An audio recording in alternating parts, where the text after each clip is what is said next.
जी हाँ मित्रों, बिहार का चुनाव तो खत्म हो गया, मगर पॉलिटिकल सिस्टम अभी भी उतनी ही गति से काम कर रही है। यानी पॉलिटिक्स पर खूब चर्चा हो रही है।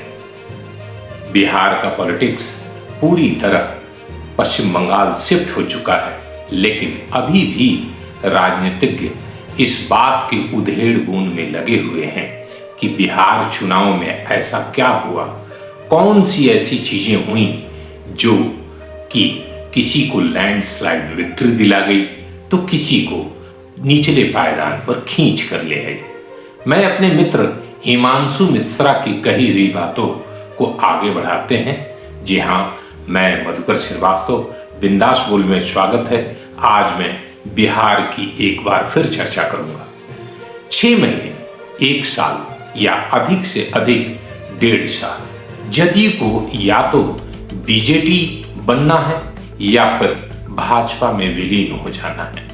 ठीक है कि राजग सत्ता में आई नीतीश कुमार की बदौलत भाजपा पहली बार बिहार में सबसे बड़ी पार्टी के रूप में उभरी।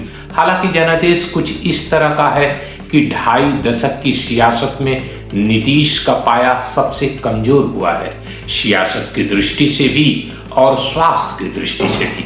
इस जनादेश ने नीतीश की सबसे बड़ी पलटने की ताकत छीन ली है।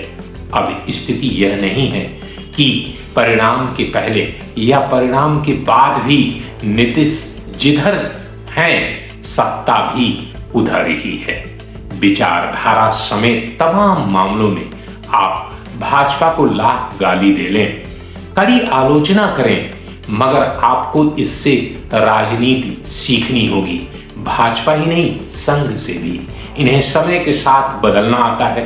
प्रधानमंत्री मोदी महज 1 दशक में भाजपा को ब्राह्मण बनिया की छवि से बाहर निकाल लिया है। इनको पता है कि कैसे जदयू को भाजपा बनाना है या जदयू को कैसे अप्रासंगिक बना देना है। इस रास्ते उसे अब चंद कील कांटे दुरुस्त करने हैं। संजय झा, ललन सिंह साथ हैं, बस विजय चौधरी, विजेंद्र यादव, श्रवण कुमार और अशोक को चौधरी जैसे नेताओं को साधना है। पहले भाजपा को डर था कि जदयू को भाजपा बनाने या खुद में आत्मसात कर लेने की प्रक्रिया इन्हीं नेताओं के कारण खटाई में पड़ सकती है। हालांकि अब परिस्थितियां दूसरी हैं। राजद मित्रपाय हो चुका है। चुनाव में हार बड़ी बात नहीं है। सवाल है कि हारने के बाद पार्टी क्या सोच रही है, क्या वाकई ईमानदार विश्लेषण करना चाहती है। राजद में यह नहीं दिखता।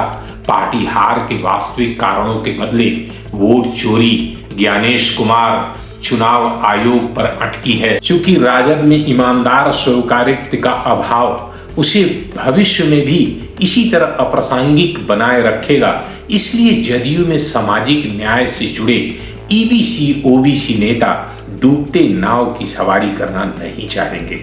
दरअसल राजद को अब तक यह बात नहीं समझ आई कि भाजपा ने कैसे 2.5 दशक पुराने कथित जंगल राज की धारणा को न केवल बनाए रखा, बल्कि इसके बाद की दूसरी तीसरी पीढ़ी को इसी मुद्दे पर साध लिया।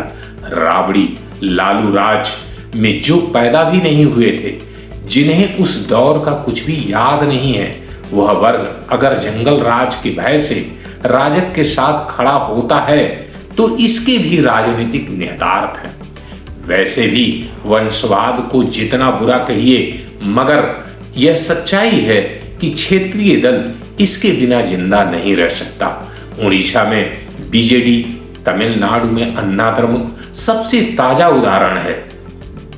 यहां तक कि कांग्रेस को ही देख लीजिए। क्या इस पार्टी की गांधी परिवार के बिना कल्पना की जा सकती है? उड़ीसा में बीजेडी मृतप्राय है। तमिलनाडु में अन्ना द्रमुक का फातिहा पढ़ा जा रहा है। पश्चिम बंगाल में अविवाहित ममता बनर्जी गहरे संकट में है।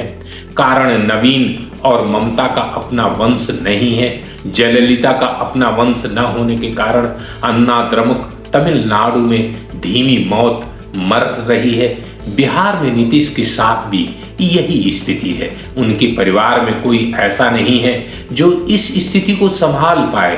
दरअसल ये दल जिन जातीय या अन्य समीकरणों के कारण अपना वोट बैंक बनाते हैं, उनमें उनके समर्थक परिवार के सदस्य के खुद को इस परिवार का सर्वाधिक करीबी मानते हैं। संसद भवन में जब मैंने किसी उपचुनाव में मुलायम परिवार के ही सदस्य को उम्मीदवार बनाने पर सवाल उठाए तो दिवंगत सपा प्रमुख मुलायम सिंह यादव ने कहा था कि सपा में हमारी जाति का ताना बाना ही ऐसा है कि परिवार के बाहर स्वजातियों को टिकट देने पर स्थिति संभाले नहीं संभलेगी। बहरहाल बात बिहार की जदयू की देर सवेर भाजपा के आगोश में समाना ही है। भाजपा ने खूबसूरत तरीके से रणनीति के साथ अपना चोला बदल लिया है। इकलौते ब्राह्मण को मंत्रिमंडल में शामिल करने के सवाल पर भले ही हाय तौबा मचा हो, मगर यह भाजपा के हित में है। यह बिरादरी भाजपा को जितनी गरियाएगी उतना ही पार्टी को लाभ होगा। वैसे भी ब्राह्मण बिरादरी बिहार और उत्तर प्रदेश में मुसलमान हो गई है। दल विशेष के प्रति अंधविश्वास के कारण कोई भी दल न तो पद के मामले में और न ही टिकट के मामले में इन्हें अहमियत दे रहे हैं। जब मुफ्त में ही वोट मिलना है तो कोई दल क्यों पूछेगा।